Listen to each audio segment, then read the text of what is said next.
देखिए, खबर जो है बिहार के नालंदा ज़िले से आ रही है, जहां दहेज से जुड़ी हिंसा का बेहद गंभीर मामला प्रकाश में आया है। जो जानकारी मिल रही है उसके अनुसार घटना में एक गर्भवती महिला को घर के भीतर गंभीर रूप से जलाया हुआ पाया गया और उसके शरीर पर गंभीर चोटों के निशान और जलने के लक्षण थे।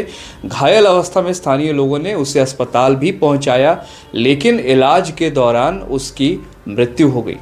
पुलिस ने शव को कब्जे में ले लिया है और कानूनी प्रक्रिया जो है वो शुरू कर दी गई है और साथ ही साथ कानूनी प्रक्रिया में इस्तेमाल जो होगा पोस्टमार्टम रिपोर्ट, उसकी भी पार्थिव शरीर को पोस्टमार्टम रिपोर्ट के लिए भेज दिया गया है।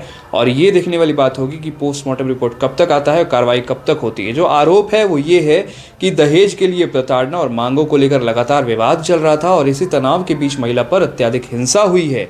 स्थानीय अधिकारियों ने बताया है कि प्रारंभिक जांच से ये संकेत मिलता है कि दहेज उत्पीड़न का मामला है और यही आशंका जांच एक मुख्य बिंदु बना हुआ है और इस पर आवश्यक धाराओं के तहत एफआईआर दर्ज कर दी गई है। पुलिस टीम साक्ष्य एकत्र कर रही है और आरोपियों की पहचान कर गिरफ्तारी के प्रयास में। हम देखने वाली बात यह होगी कि कब तक इन आरोपियों की गिरफ्तारी होती है और उन पर कितनी कड़ी कार्रवाई होती है। देखिए, पुलिस के जो सूत्र हैं उनके अनुसार आरोपी अभी तक फरार चल रहे हैं और उन्हें पकड़ने के लिए टीमों को लगाया गया है। घटनास्थल पर जो सबूत मिले हैं, जो गवाह मिले हैं, उनके बयानों और पोस्टमार्टम रिपोर्ट के आधार पर आगे की कार्रवाई तय की जाएगी। पुलिस न केवल घटना के व्यक्तिगत पक्षों की जांच कर रही है, पुलिस ये भी देख रही है कि दहेज से जुड़ी जो सामाजिक कुरीतियों के व्यापक पहलुओं को भी ध्यान में रख रही है कि और भी क्या पहलू ऐसे हो सकते हैं। देखिए, ये मामला जो है ना, ये राज्य में दहेज संबंधी हिंसा की समस्या को एक बार फिर उजागर करता है। ये खत्म होता नहीं दिखाई दे रहा है। कानून लागू होने के बावजूद भी ऐसी घटनाएं हमारे सामने आ रही है। आधिकारिक बयान के अनुसार प्राथमिक जांच में ये देखा जा रहा है कि घटना की पृष्ठभूमि में घरेलू तनाव, जो डोमेस्टिक वायलेंस है, दहेज का विवाद है, बार बार प्रताड़ना है। तो अभी ये जो घटना हुई है इसकी पुष्टि तो पोस्टमार्टम रिपोर्ट और अन्य जो साक्ष्य होंगे उसमें होंगे, लेकिन पुलिस ने जो बात कही है कि जो मृतका है उनके शरीर पर चोट के निशान मिले हैं, जलने के निशान मिले हैं।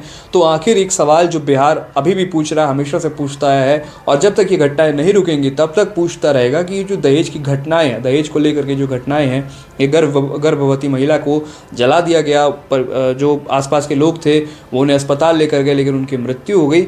जो सवाल अभी भी बना हुआ है वो ये है कि बिहार में दहेज को लेकर जो घटनाएं हैं, चाहे जो प्रताड़नाएं हैं, वो कब रुकेंगी। महिलाओं के साथ सरकार इतनी ज़्यादा इस चीज़ को लेकर सख्त है और अगर सरकार वाकई में सख्त है तो उनकी सख्ती जो प्रशासन है, जो आम कानून है, उस पर क्यों नहीं दिखाई देता है। लोगों के अंदर इस चीज़ को लेकर के डर क्यों नहीं है कि अगर कोई ऐसी गलती होती है, उनसे कोई ऐसा क्रूर तरीके का व्यवहार वो करते हैं तो कानून इतना सख्त है कि उनको कार्रवाई करेगा। क्या उनको ये भरोसा है कि वो ऐसे क्रूर कार्य करके हमेशा बच जाएंगे? क्या इसी वजह से बिहार जैसे राज्य में दहेज को लेकर के इतनी हिंसाएं होते रहती हैं, जो डोमेस्टिक वायलेंस है वो होते रहते हैं? तो ये भी एक चर्चा का विषय बना हुआ है कि आखिर कब तक उन अपराधियों को पकड़ा जाएगा और उन अपराधियों के खिलाफ कितनी बड़ी से बड़ी सज़ा होती है, कितनी कड़ी सज़ा हमें देखने को मिलती है। और जो सबसे बड़ा सवाल बना हुआ है वो यही है कि बिहार में जो दहेज को लेकर के या जो डोमेस्टिक वायलेंस है, घरेलू हिंसा है, उस पर कब रोक लगेगी? पुलिस कब तक इस चीज़ को लेकर के कठोर कदम उठाएगी? ये देखने वाली बात होगी। इस खबर को लेकर आपकी राय हमारे लिए महत्वपूर्ण है। आप हमें कमेंट करके ज़रूर बताइएगा। विशाल लाइव देख रहे थे आप। मेरा नाम है विकास सिंह। धन्यवाद।